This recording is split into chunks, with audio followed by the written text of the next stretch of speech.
Olá, sejam todos bem-vindos a mais um encontro de estudos das obras do benfeitor Manuel Filomeno de Miranda, pela psicografia de Divaldo Franco, que é realizado semanalmente pelo grupo de estudos Sueli Calda Schubert. É uma alegria estarmos reunidos em mais um momento para avançarmos nesse estudo, e hoje estaremos em torno do capítulo número 18, e estamos aqui acompanhados pelos queridos coordenadores, Jussara Korngold e o Lincoln Barros de Souza, que nos farão as reflexões, os aprofundamentos.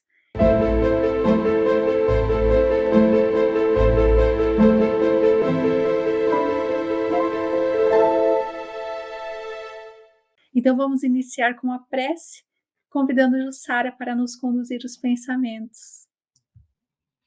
Olá a todos, é uma alegria estar aqui novamente com vocês e neste momento em que nós buscamos acalmar os nossos corações, dedicar esses poucos minutinhos para fazermos uma conexão ainda maior com o nosso Pai Criador. Rogamos a este Pai de bondade e misericórdia que nos auxilie no trabalho que iremos desenvolver, auxilie a todos nós que estamos conectados, procurando realizar o melhor que podemos e estarmos assim sentindo também as palavras amorosas de nosso Mestre Jesus, que sempre nos inspiram na prática do bem. Agradecemos aos benfeitores espirituais deste trabalho, sem dúvida alguma, Manuel Filomeno de Miranda, a nossa Sueli Calda Schubert e tantos outros que nos acompanham, também sob a direção de Dr. Bezerra de Menezes, para que as palavras que estaremos levando a cada um de vocês neste trabalho sejam palavras que se tornem ações em nosso dia a dia. Que assim seja. Que assim seja. Então, vamos iniciar os nossos trabalhos, nosso encontro de hoje, e vamos lá buscar o nosso resumo. Então, o benfeitor Manuel Filomeno de Miranda intitula esse capítulo Correspondências do Além. E aqui nós vamos iniciar trazendo essas colocações que o benfeitor fala.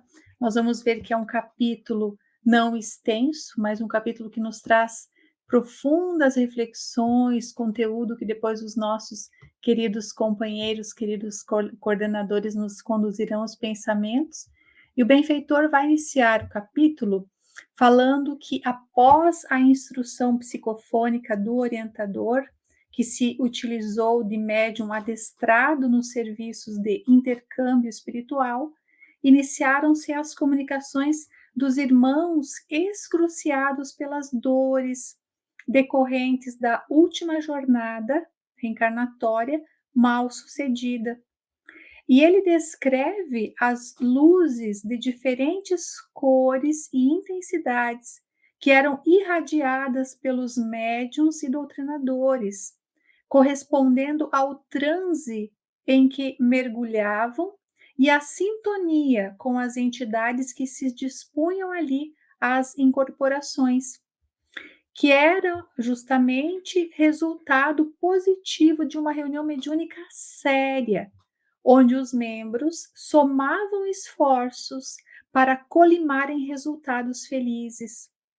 O mentor ali diligente, que supervisionava a tarefa, encaminha os mais difíceis de se comunicar, produzindo imantações magnéticas e fluídicas entre eles e os sensitivos. Então, os doutrinadores usavam da terapia da bondade, evitando discussão inoportuna e transmitindo com a palavra serena as vibrações de amor e de interesse de renovação que os pacientes assimilavam logo de imediato. Então, algumas entidades calcetas e mais rebeldes, que insistiam em perturbar o trabalho, tomando ali aqueles preciosos minutos, eram hipnotizadas e auxiliadas pelos trabalhadores dos dois planos da vida.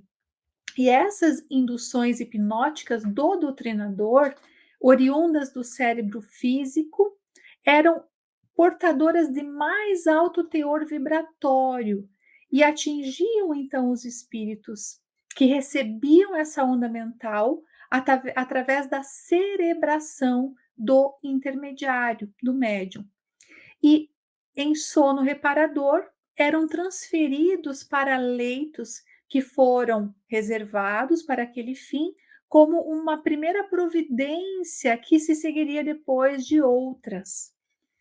O irmão Genésio convida então Manuel Filomeno de Miranda para acompanhar a atividade do médium Jonas, que seria o portador das comunicações psicográficas mais significativas programadas para aquela noite. Então, sendo esse capaz de movimentar-se com relativa facilidade no desdobramento lúcido no plano espiritual, e o corpo em transe profundo, ele era manipulado pelos mensageiros superiores. Então, o mentor trouxe ali, inicialmente, o jovem acidentado na moto, semi-ebetado, conduzindo cargas vibratórias enfermiças que o deixavam num estado deplorável psiquicamente. Então, esse jovem já havia recebido o auxílio de abnegada tia, que o havia informado sobre o novo estado em que ele se encontrava. O jovem, não conseguindo conciliar os dois estados que o perturbavam, afligia-se em face de muito que desejava dizer, mas de forma desordenada, sem saber como proceder. Então, o diretor ali do trabalho desperta o quanto possível, aclara que o momento era chegado e recomenda a serenidade e confiança em Deus. Sobrepôs então o braço do rapaz ao do médium, enquanto controlava os centros motores do encarnado para que ocorresse o ditado cuidadoso. Então, embora certa dificuldade pela falta de treinamento do missivista, através da concentração que ele realizava, facilitava-se o cometimento realizado pelo mentor, que filtrava ali os pensamentos e os desejos, dando-lhes forma através das frases que escorriam com certa velocidade pela ponta do lápis.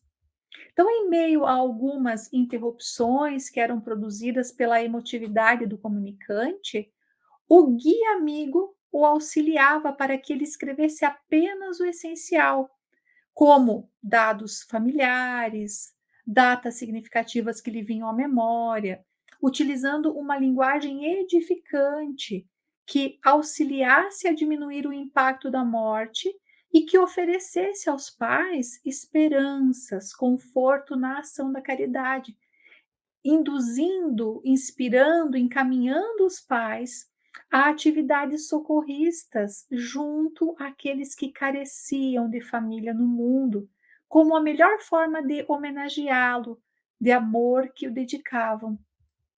Então, maior auxílio o instrutor presta ao médium no momento da assinatura, assenhoreando-se mais completamente das forças nervosas. Depois, outro jovem, narra o benfeitor, que perecera no acidente automobilístico, também se acerca do médium, sendo ele próprio que escrevia com uma independência mental a página de reconforto que era ditada pelo encarnado. Então, que somava ali detalhes novos e fatos de importância que eram grafados no estilo da linguagem do próprio médium.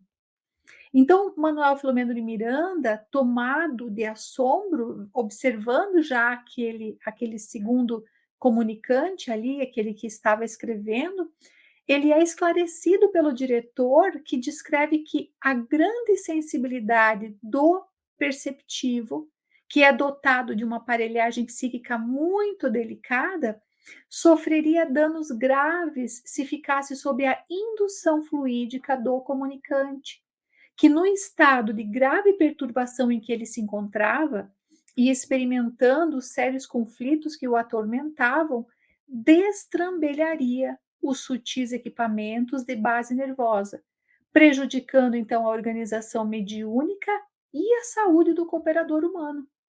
Então, diante da facilidade de movimentar-se no plano espiritual e também de bem conduzir as forças medianímicas, Jonas atua comandando o corpo com muita facilidade, como se ele fora um desencarnado, agindo sobre a estrutura mediúnica. Então, a assinatura, embora com certa dificuldade, deixou ali os traços gráficos que evidenciavam a autenticidade da caligrafia. Já a terceira carta, escrita pelo cavalheiro, igualmente atormentado, ela obedeceu a um mecanismo diferente, porque o leito de dor em larga enfermidade diluíra ali as energias mais grosseiras. Então, a densidade vibratória era menos perniciosa ao médium, o que facilitou fosse o comunicante quem escrevesse sob o comando natural, no entanto, do venerável Dr. Bezerra.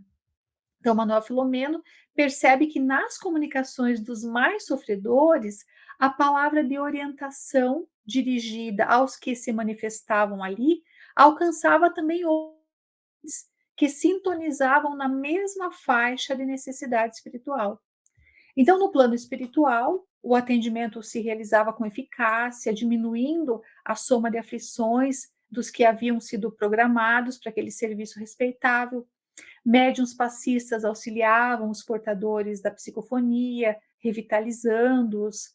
Perseguidores de alguns ali presentes foram rendidos sem que eles soubessem. E às 21h30, os trabalhos chegavam ao fim.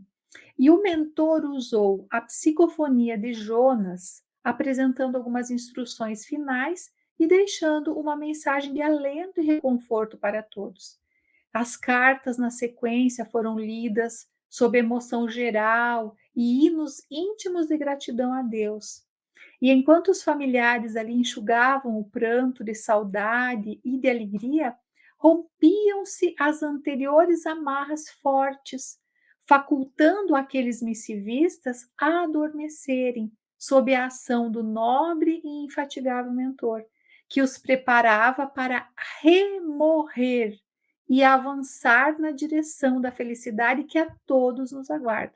E finaliza então Manuel Filomeno de Miranda, dizendo que a alucinação carnavalesca prosseguia acelerada no mundo das formas. Obrigada, Ângela. Esse excelente resumo vai ser muito mais fácil o nosso trabalho, seguramente, né?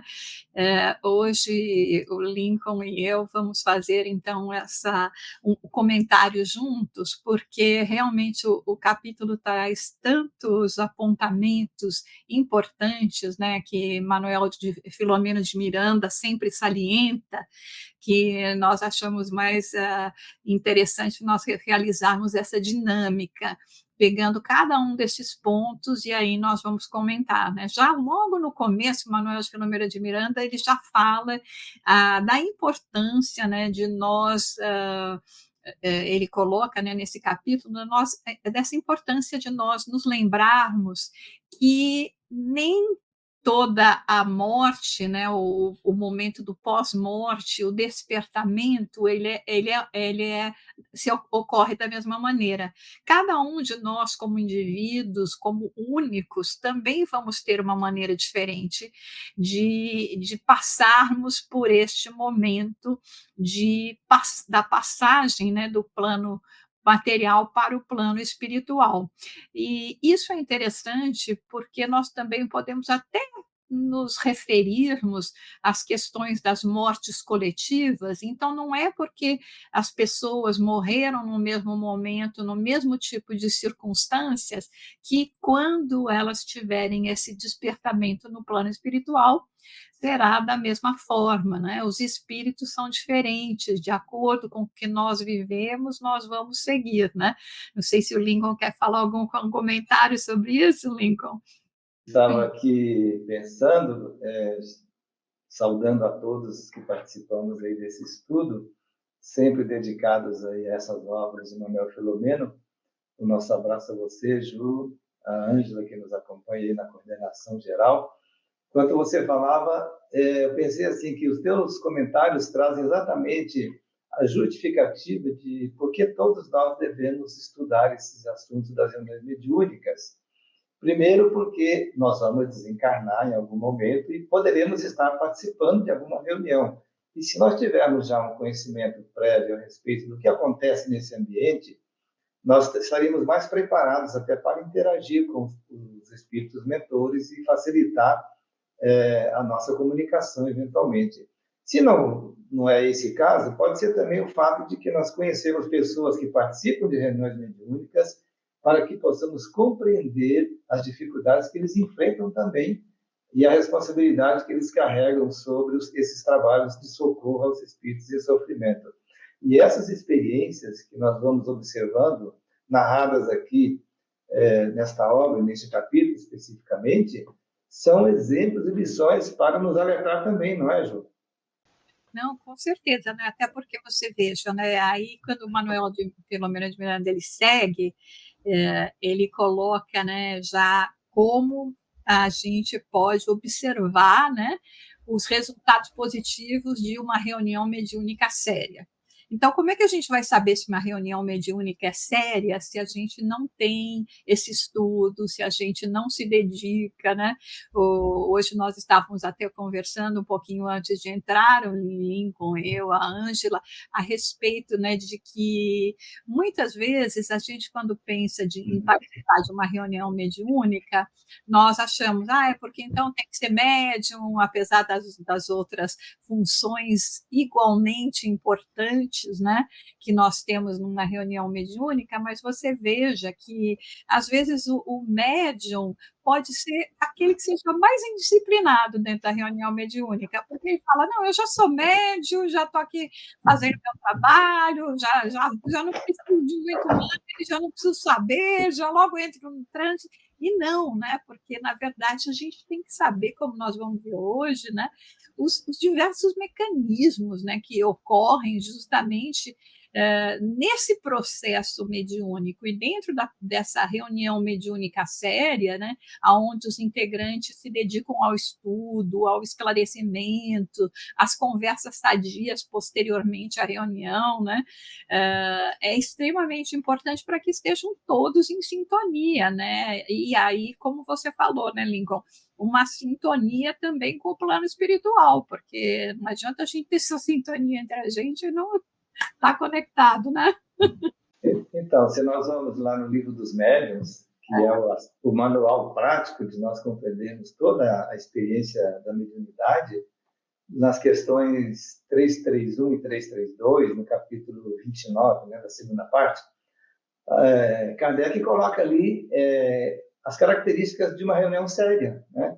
A homogeneidade entre as pessoas que participam ali, ou seja, um sentimento de fraternidade e amizade entre os participantes, a confiança mútua e colaborativa, os pensamentos uniformes, digamos, né?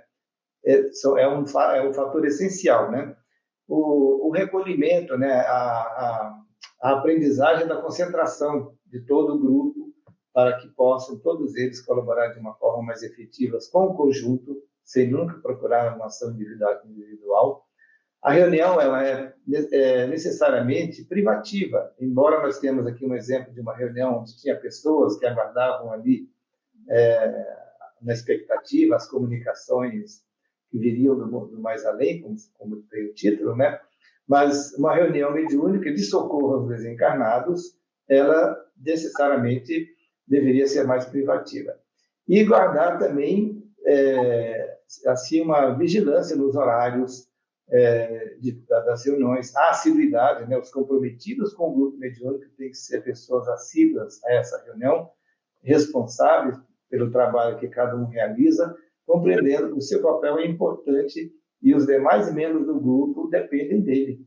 Então, não é por qualquer razão que um participante de uma reunião mediúnica vai alegar uma falta, se que não seja por um elemento mais grave, não é isso?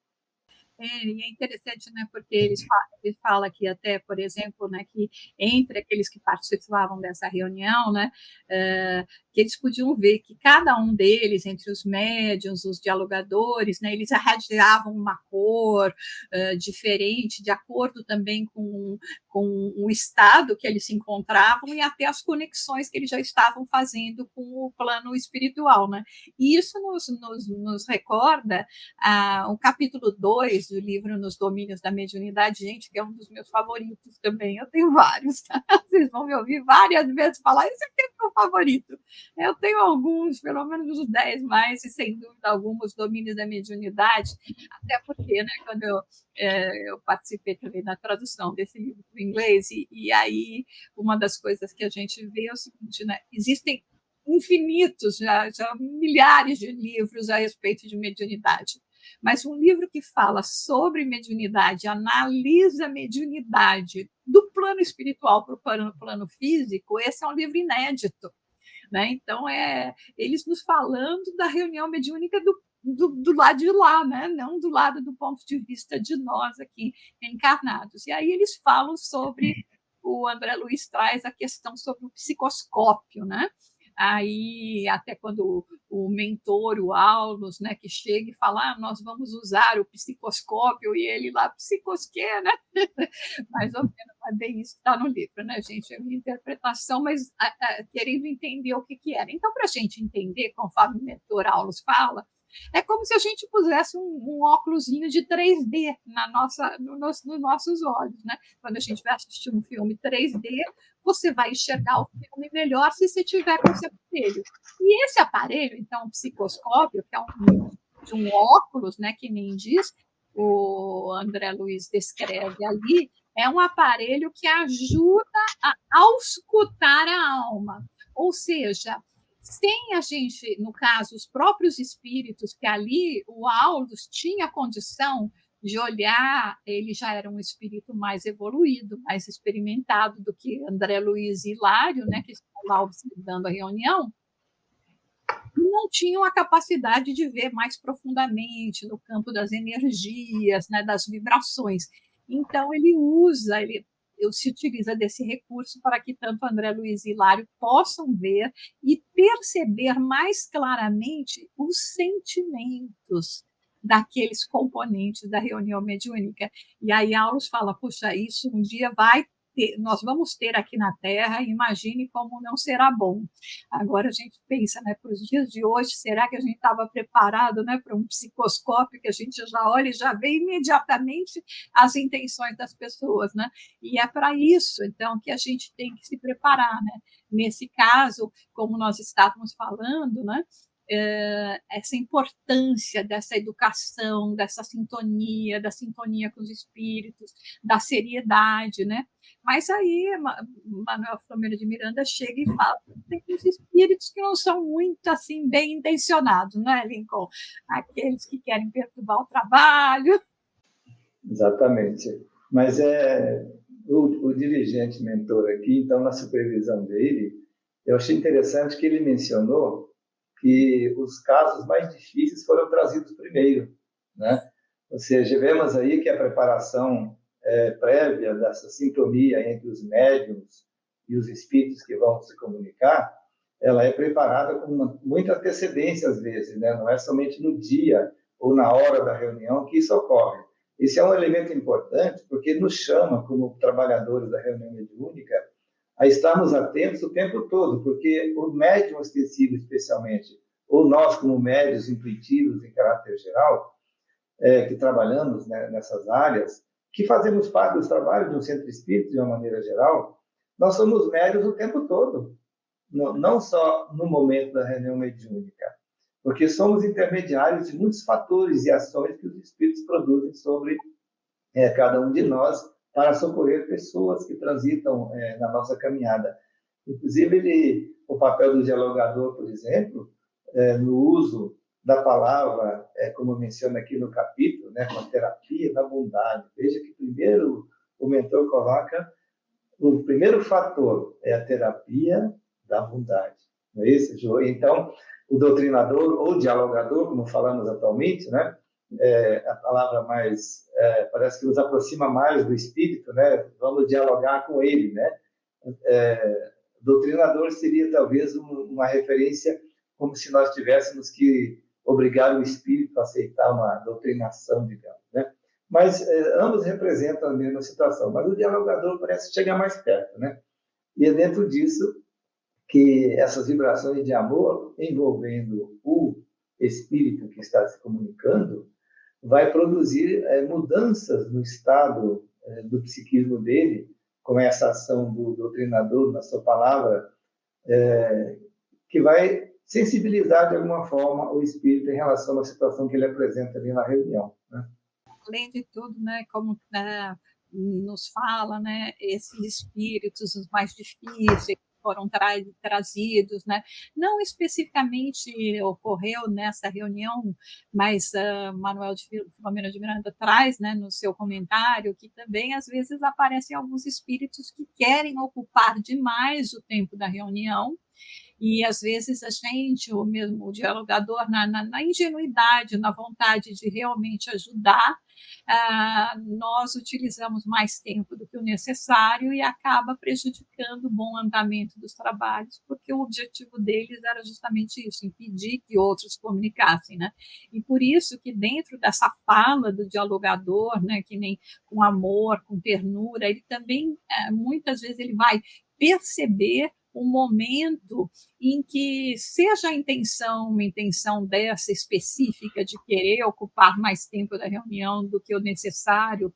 ou até porque o espírito já recebeu aquilo que no momento o dialogador, a reunião mediúnica tinha a oferecer, ele pode ser induzido a um sono, a um estado hipnótico, que Manuel Filomena de Miranda também comenta muito bem no livro Diálogo com as Sombras, que foi publicado pela FEB, onde, nesse momento, o espírito é meio induzido a um estado de sono e vai ser, assim, retirado para ser acolhido. Mas agora nós vamos falar um pouquinho sobre o Jonas, um médium que nos descreve aqui, que é um médium que tem já muita seriedade, bastante experiente, e neste momento em que vão ocorrer essas comunicações, essas psicografias. Como o Lincoln explicou no começo, o ideal das reuniões mediúnicas é que ela seja uma reunião privada, não porque a gente não queira que as pessoas participem, ou porque tem que ser uma coisa assim especial, mas por causa desse teor justamente dos pensamentos, da gente estar realmente sintonizado entre nós, sintonizado com o plano espiritual, e não é um espetáculo para que a gente convide as pessoas para verem e matarem a sua curiosidade, por assim dizer. Às vezes elas ocorrem, e nós ouvimos muito falar hoje em dia também a respeito das cartas consoladoras, mas nós temos que lembrar que esse tipo de mediunidade específica, onde espíritos específicos vêm dar comunicação para aqueles que estão, vamos dizer assim, na audiência, ali como público, não é uma reunião mediúnica tão que ocorre assim com tanta frequência. Por quê? Porque é difícil encontrarmos médiuns que sejam muito sérios e muito treinados. A gente não está dizendo que não ocorre, mas dizemos que é mais raridade. E há que se tomar cuidado, porque quando a gente tem uma audiência maior, sem dúvida alguma, pode haver muito mais interferência da audiência no impacto daquilo que vai acontecer. Também descreve isso no livro Os Domínios da Mediunidade, e em algumas circunstâncias é importante a gente olhar lá, como em sessões de materialização, por exemplo, e nós nos lembrarmos que existe, então, essa dificuldade, essa barreira que pode ocorrer. É interessante que, mesmo lá no centro em que Chico Xavier costumava atuar, né, e trazer essas cartas consoladoras, é um centro bastante pequeno, que não cabe nem 50 pessoas.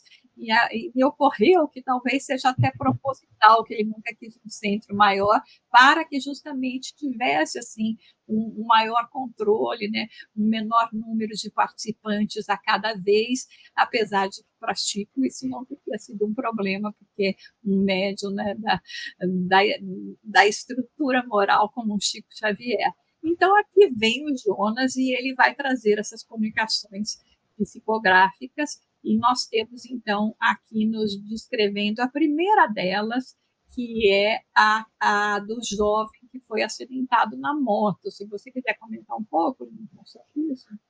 Sim, preliminarmente, eu comento que me chamou a atenção o registro, né? E Manuel Filomeno, em função das qualidades do médium, conversa com o médium, né? Em desdobramento, e troca algumas ideias com ele. Então, veja, ele fala, entreteci ligeira conversação, né? Com ele, notando-lhe a timidez e as conquistas espirituais. Então, aí nós vemos que o médium terá tanto mais liberdade em relação ao seu corpo físico, quanto mais ele seja espiritualmente mais voltado para essa visão, menos apego à matéria e mais posturas espirituais, da espiritualidade. Então, me chamou a atenção essa passagem aí, dessa conversa entre os dois, né? Mas o jovem acidentado, ele estava bastante perturbado, como foi mencionado aqui pela Ângela, né?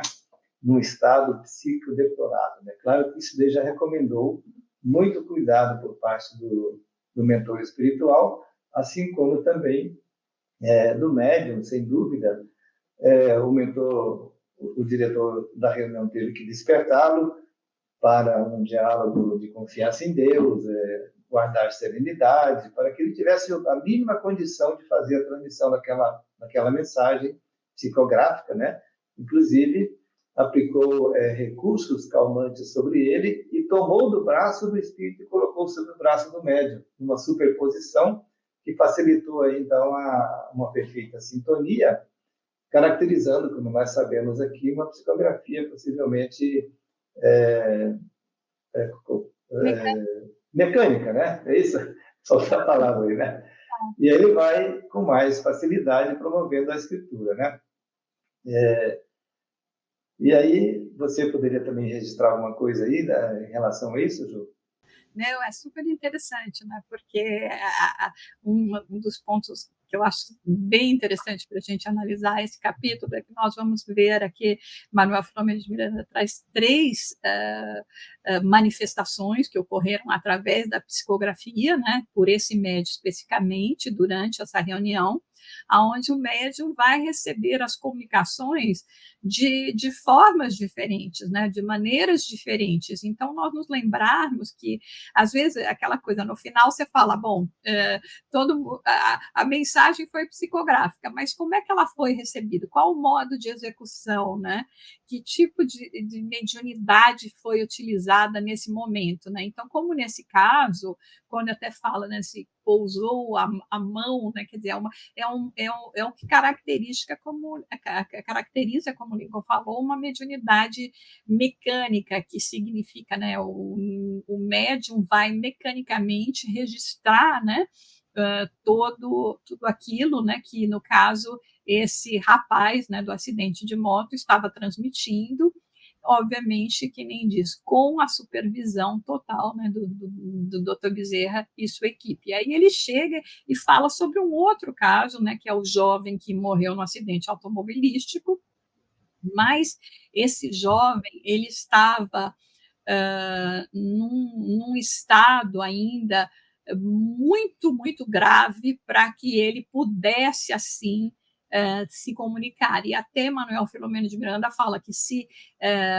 ele fosse atuar, né, realmente no médium diretamente, no Jonas, né, ele poderia até prejudicar de alguma forma o corpo, né, do próprio médium, que iria se ressentir desse estado, porque ele ainda estava numa psiquicamente numa posição muito delicada, em muita perturbação. Então, como é que foi recebida essa comunicação? Essa comunicação, né, como o Lincoln já tinha falado, aí até quando, né, o Jonas, já desdobrado, conversa com o Manuel Filomeno, né, ele, nesse estado de desdobramento, ele consegue registrar o pensamento, né, a intenção do espírito comunicante, sem que haja, vamos dizer, uma conexão perispiritual, como aconteceu no outro, braço com braço, né? E aí ele praticamente é como se ele relatasse. Ele vai lá, vamos dizer, faz uma visita para o doente no hospital e diz: o que você quer que eu fale para a sua família? Aí o doente fala e ele vem e depois transmite. Não é havendo, vamos dizer assim, essa troca de energia. E isso também nós temos no livro Domínio da Mediunidade, quando fala do médium Antônio Castro, né? Que ele, ele tem também esse tipo de mediunidade de desdobramento, ele é levado para visitar, até num hospital do plano espiritual, um dos participantes da reunião mediúnica deles, que havia desencarnado há pouco tempo, e aí ele começa a dizer, né, a falar da alegria que está lá de visitar e ver que que se chamava Oliveira estava bem, e transmitindo toda essa a comunicação para os integrantes da reunião. E até tão interessante, né, Lincoln, porque o André Luiz ele registra nesse capítulo 11, Nos Domínios da Mediunidade, que quando o médium Antônio Castro ele se desdobrou, ele estava com uma roupa. Antes ele estava com uma roupa, né? Mas quando ele se desdobra, ele aparece com uma vestimenta diferente, né?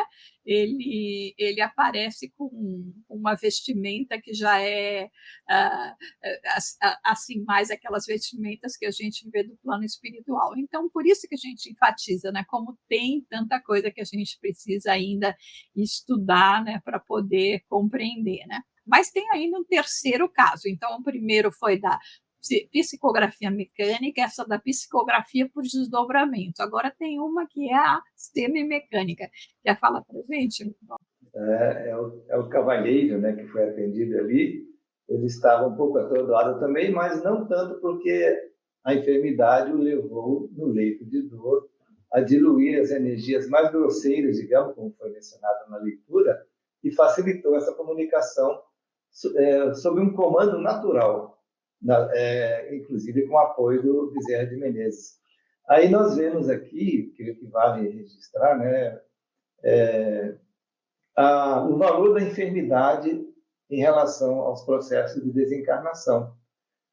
Deus sabe as nossas necessidades próprias e preparatórias para promover esse desligamento nosso do corpo.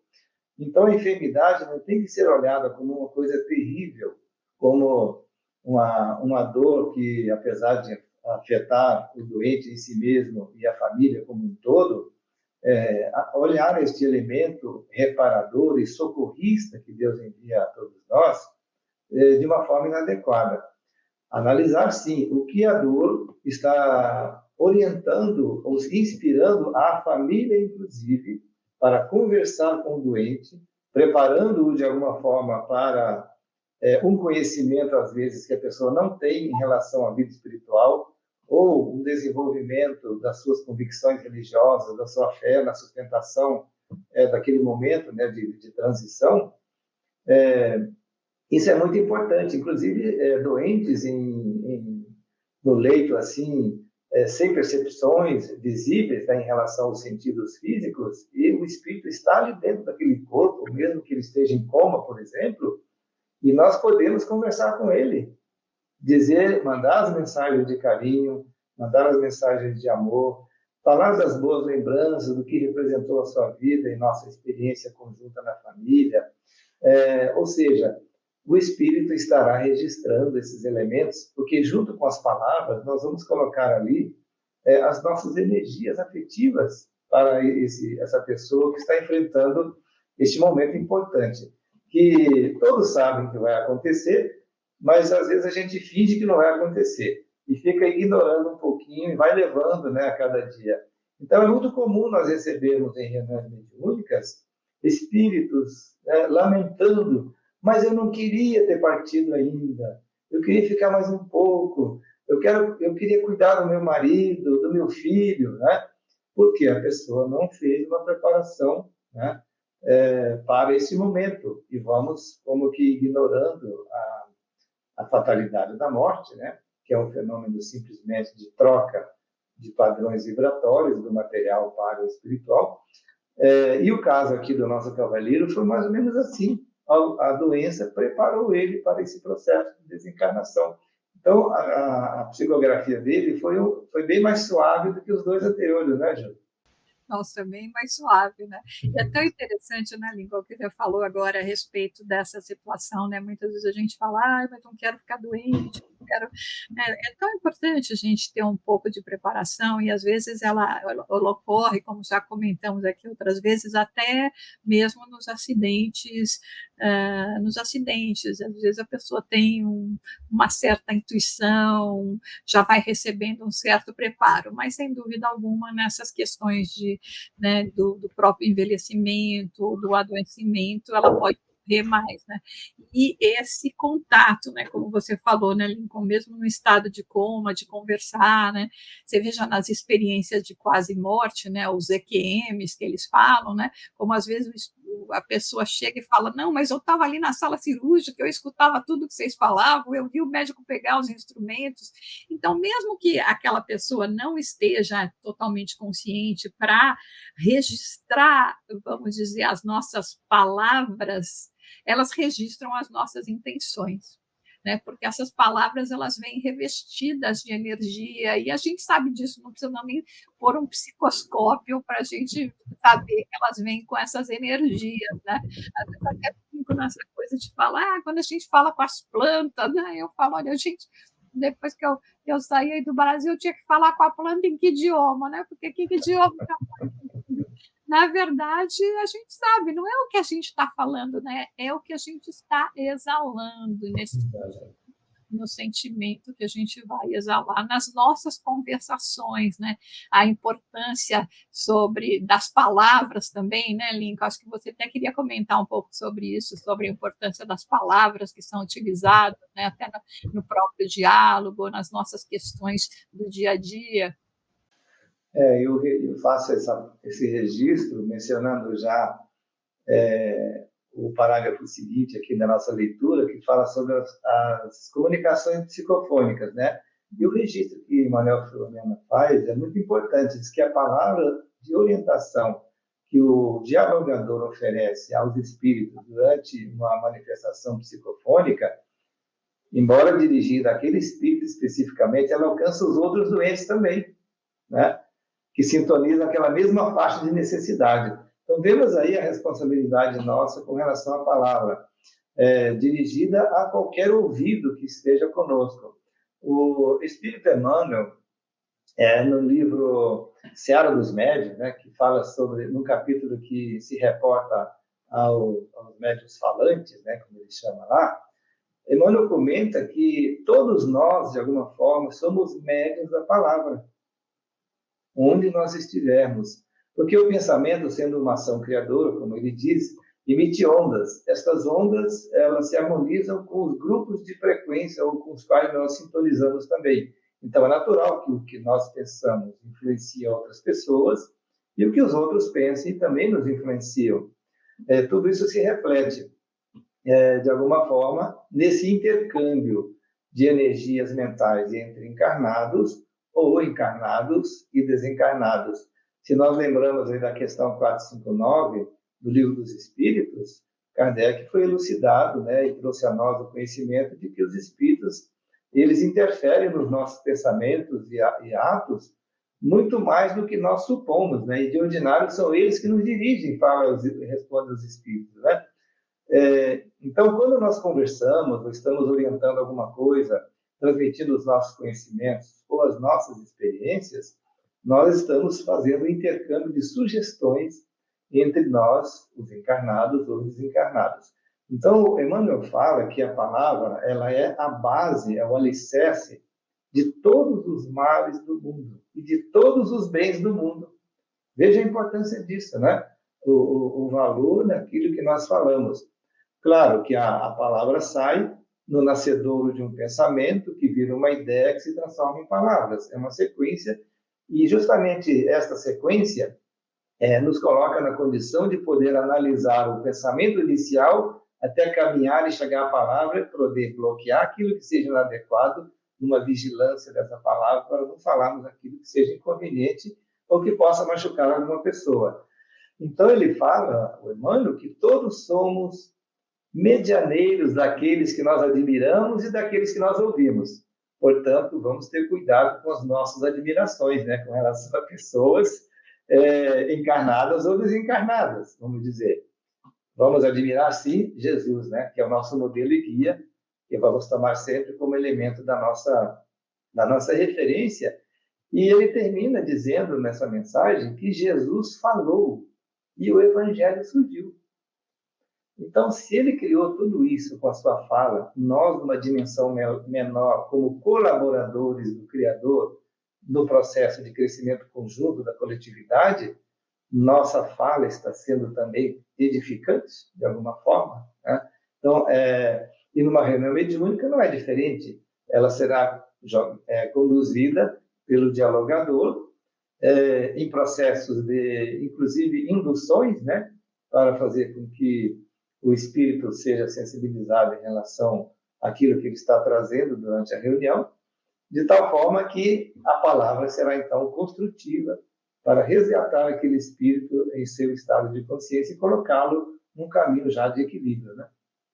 E você veja, né, Lincoln, às vezes, né, quando a pessoa também não tem tanto esse entendimento, de novo, a necessidade de a gente estudar e ver da seriedade que é uma reunião mediúnica e como a gente tem que estar realmente bem preparado, que até, né, tem gente que às vezes fala, mas a gente tem um grupinho pequeno, no fim atende, sei lá, 2, 3, 4 espíritos no máximo por reunião, né? Que é isso, né? Parece tão pouco, um trabalho tão insignificante.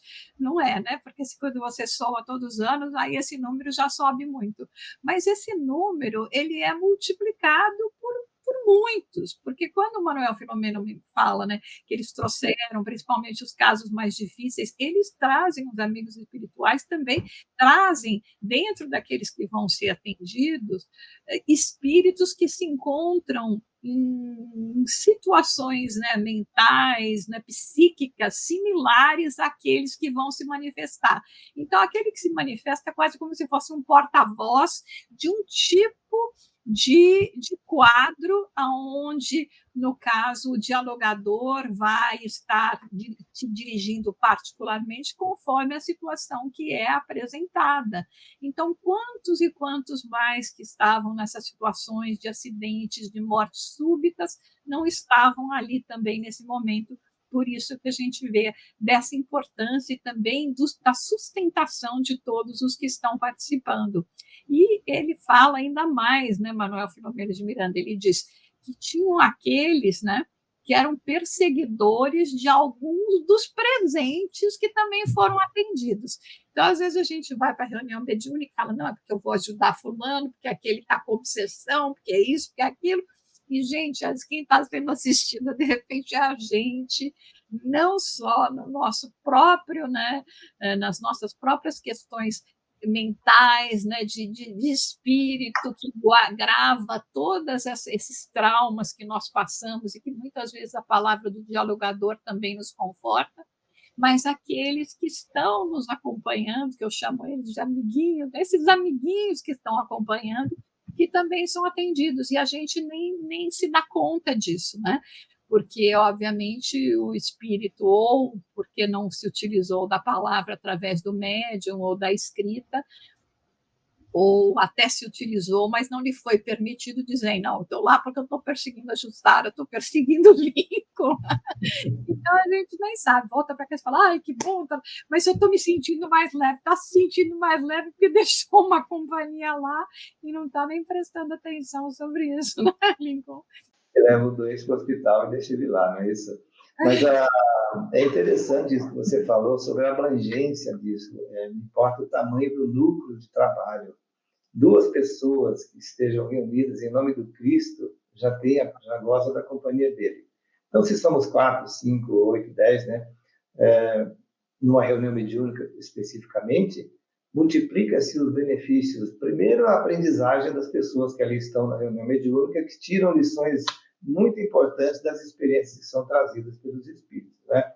Muitos espíritos que são atendidos, eles permanecem no centro espírita e começam a participar das reuniões públicas, para ouvir as palestras, participam também de grupos de estudos. Então, vejamos, toda atividade no centro espírita é muito séria e não existe, ou não deveria existir, segregações entre elas. Todas têm que trabalhar unidas num propósito só, de fazer com que o Cristo seja expandido nos corações que estão vinculados àquela casa. Então, é comum você ouvir pessoas chegarem no centro, participam da reunião, eu me sinto tão bem aqui, né? Os espíritos estão protegendo todo mundo, estão ali aplicando passes, estão ali resolvendo problemas obsessivos. Então, qualquer atividade no núcleo espírita é muito importante. E qualquer trabalhador que se dedique a este núcleo de amor, que é a casa espírita, né? Uma escola, eu diria até, eu chamo sempre de universidade, sabe, Ju? O centro espírita é uma universidade, não é nem mais uma escola, né? Porque a formação que nós temos dentro de uma casa espírita, no conjunto dos estudiosos, o grupo de estudo e as palestras, as reuniões todas que acontecem, os trabalhos sociais, enfim, tudo isso é um conjunto de fatores altamente motivadores da nossa evolução espiritual, e o melhor aproveitamento que façamos disso vai acelerar o nosso avanço nessa caminhada de libertação, né, da nossa ignorância, de tranquilidade dos nossos espíritos e consolo para as nossas almas. Consequentemente, nós vamos ser instrumentos mais efetivos também nas mãos dos espíritos para podermos ser pontes socorristas em qualquer oportunidade, porque antigamente nós éramos paredes que paravam, de repente, o bem que poderia seguir adiante quando chega a nós, não é isso? Nossa, com certeza. E parede ainda que se mexia e atacava, né? Mas como a Viviane Franco acabou de comentar, né, na verdade, a gente está falando, às vezes, de dois encarnados, né, e muitos desencarnados, né? Os dois encarnados, que é o dialogador e o médium. Nesse caso aqui, o Lincoln, que é o dialogador, e eu que sou a médium. Mas aí o encarnado que se comunica, mas muitos que estão lá também prestando atenção. Mas a gente também já está quase chegando no nosso horário, mas temos um comentário ainda para registrar aqui, que é quando Manuel Filomeno de Miranda fala no momento já que houve o término da reunião, né, entre os encarnados, né, já tinham ocorrido os atendimentos, já tinha chegado no tempo que é aquele tempo que é dedicado e marcado previamente entre os integrantes encarnados e desencarnados para que a reunião se realize. Então, ele diz que eles, do plano de vista espiritual, eles ficariam lá ainda por mais tempo, né, acompanhando tudo aquilo que tinha ocorrido, né, realizando todos os processos necessários daquilo que já estava fora das nossas percepções físicas, até que eles pudessem retornar ao posto central. O que é muito importante, porque a gente tem que lembrar que não é na hora que o relógio lá apita na universidade, acabou a aula, né, Lincoln? Acabou o momento. E a gente levanta, vai tudo embora, né? E o trabalho não segue, não continua. Por isso, né, que é importante o quê, né, Lincoln? Conta para a gente o que é importante. O importante é permanecer em atitude de trabalho, mentalmente, sintonizado com aquele ambiente onde nós estamos, especialmente porque após a reunião mediúnica, normalmente se faz uma avaliação dos trabalhos, onde o grupo aprende de forma conjunta as lições que foram trazidas ali, trocando ideias a respeito, às vezes até das sensações que teve, os médiuns, os participantes, os passistas, para tirar lições importantes para o nosso aperfeiçoamento da própria reunião mediúnica, né? Então, continua o trabalho. E vamos mais adiante, Ju. Enquanto nós colocamos o corpinho para dormir, muita gente pode ser chamada ao trabalho também durante a noite, não é verdade? Com certeza, né? Foi o que ocorreu muito, muitas pessoas chegaram e deram seus depoimentos ou perguntaram, né, a respeito das reuniões mediúnicas, quando durante a pandemia nós tivemos que, de acordo com o que era recomendável, né, pelos Ministérios da Saúde dos diversos lugares, que nós não tivéssemos, né, as reuniões, que fechássemos os centros, o que ocorreu com muito, né, dos centros, a maioria dos centros, e aí as pessoas falam, mas aí como é que vai ajudar os espíritos, né? E a gente esquece que, na verdade, que nem diz aqui, às vezes eles estão mais ajudando a gente, mas as reuniões continuavam durante o período do sono. Veja, por exemplo, nesse caso, na primeira comunicação, né, que como Manuel Filomeno de Miranda descreve, que ele encontra com o médium Jonas, conversa, que ele estava lá no mundo dos desencarnados muito à vontade. Então, o corpo dele, na verdade, estava até numa espécie, para ele estar com toda essa facilidade de comunicação, o corpo dele estava num transe, era como se ele estivesse dormindo naquele momento, e estava realizando todos esses trabalhos. Então, a gente lembrar que também a boa preparação antes de dormir, para que se a gente possa ser assim de utilidade, que não seja talvez atuando, né, mais diretamente, mas pelo menos auxiliando naquelas atividades, né, que vão ocorrer durante o momento do nosso desprendimento do sono também, para contribuir nessas reuniões mediúnicas que prosseguem, né, no plano espiritual. Por isso que tem muito ainda que a gente ler, entender, né? E agora, refletindo para que a gente faça assim, o nosso encerramento, né, eu estava aqui pensando, né, como o Lincoln falou, né, não tem fatalidade na morte, né? A gente sabe que ela vai ocorrer, mesmo que a gente não goste muito, não queira pensar a respeito. Mas aí, assim, né? O que vai acontecer com a gente, né? Pense aí vocês, né? Quando a gente estiver nessa situação em que a gente retorna ao plano espiritual. Comigo, gente, sem dúvida alguma, eu vou querer voltar e querer visitar muitos centros espíritas, porque eu tenho amor por tantos deles que se encontram espalhados pelo mundo e que a gente tem gente aqui que assiste, participa, coloca seus comentários, né? Mas eu quero participar que nem o André Luiza participou, né? Que seja estudante, eu não enxergo direito as coisas, eu vou precisar de um psicoscópio. Mas, de preferência, que a gente não chegue lá, né, como sofredor, ou até pior ainda, como se fosse um obsessor. Então, como é que a gente quer voltar e participar de uma reunião mediúnica? Para que a gente possa aprender mais, ou ainda em condição de espírito adoentado que necessite de auxílio. Então, é por isso, né, que toda essa fala, tudo isso que nos traz, né, que a gente fala, essas mensagens, esses livros, essa literatura, ela vem para nos relevar realmente a refletir, porque o que está nos dizendo aqui Manuel Filomeno de Miranda, né, autorizado por Dr. Bezerra, né, que é a conta aqui atrás de mim, espero que seja só fotografia, mas que vem a trazer esses ensinamentos para que a gente reflita, veja a condição dos espíritos que partiram. E aqui não é porque eles partiram, você veja, eles trouxeram caso de quem partiu de morte súbita, de acidente, e de quem partiu de morte, vamos dizer, natural, né, num processo de adoecimento ou de envelhecimento. Então, o que acontece? Chega nesse momento, nós temos que refletir, né? Não importa do tipo de morte que nós vamos ter, como nós dissemos, pode acontecer uma morte coletiva, mas cada um de nós vai para um endereço diferente depois dessa morte coletiva, porque vai de acordo com aquilo que nós somos hoje, com aquilo que nós estamos tentando conquistar para o nosso amanhã, mas não é um amanhã daqui 5, 10 anos, próxima encarnação, não, gente, é um amanhã, amanhã mesmo, é um amanhã semana que vem, é um amanhã mês que vem, né? O que nós queremos nos tornar, né? Vamos refletir, porque como a vida ela é contínua, né? Nós somos espíritos imortais, nós temos que ter esse domínio para podermos cada vez mais trazermos para nós mais paz, mais felicidade, mais equilíbrio. Então, da minha parte, eu agradeço muito a atenção de vocês, todos vocês que estão colocando aqui seus comentários, até gostando aqui do jeito, né? Nilson, Sônia, que estão nos acompanhando, a nossa querida lá da Alemanha, que está sempre aqui conosco, né? A Helenita, um beijo grande para vocês, para todos no João, que estão sempre aqui com a gente. E vamos passar para o Lincoln para ver se ele tem algumas palavras finais que eu gostaria de encerrar, e aí a Ângela pode encerrar. Muito bem.